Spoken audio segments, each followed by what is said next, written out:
Coach Mike, what does she not have that she needs to have to change this dynamic from destructive to constructive?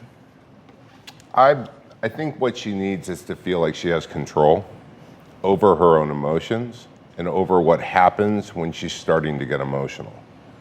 Mm-hmm. She's feeling like they're trying to put, the top of the pan handle on there, and it's blowing up. And she just needs her space. She wants to feel listened to. And it doesn't justify her behavior whatsoever. If she's acting out or acting inappropriate, that's not appropriate. But I think clearly it's not working to take her phone away in the middle of a heated argument. Here's exactly what happens. I'm going to draw something for you that a picture's worth 1,000 words. So let me tell you what happens here. You're in a situation, Taylor, where you're kind of going along here, everything's kind of smooth, and then it starts getting kind of bumpy, and you come to a point in the road, and this point in the road has got to be something that you identify that is your first cue that you're starting to go into meltdown. It's where it's something in your body or it's something in your mind that is the first thing that you can learn to recognize that tells you this is getting ready to go bad.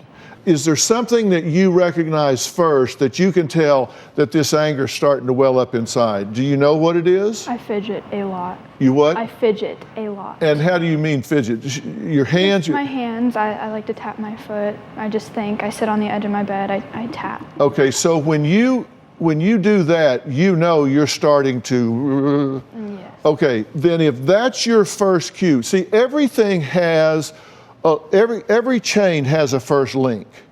Okay, so at that point, when you recognize this, it's gotten really rough, and then this starts. And maybe this is just thinking, or maybe you've heard something in the other room or whatever, but you get here, this is your first cue. That can either be a cue for a meltdown, or it can be a cue for a coping sequence. But this is a choice point for you right here. And at that point, you've got to say, okay, this is my first cue. I can either go down and just get into some kind of a meltdown, or I can start a coping sequence. I can start to cope. And at that point, you have to know what that first step is. And it has to be well learned, and it has to be so automatic. It's what, as I've been a pilot all my life, it's what we call the bold face. Whenever you're in an airplane and something goes wrong, like an engine catches fire, or you run out of gas, or something falls off that's not supposed to fall off, well, nothing's supposed to fall off, something falls off, there's a placard on the instrument panel that's called the bold face. These are the first 6 things you do before you do anything else. Boom, boom, boom, boom, boom. You do these or you die. It's just that simple. That's the bold face. And that's what you have to have, is this coping sequence. So when you hit here, this can be a cue for coping, or it can be a cue for meltdown.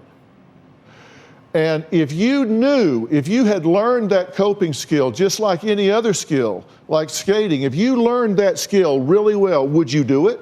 Of course. If you knew what it was, and you knew how to do it, would you do it? Of course.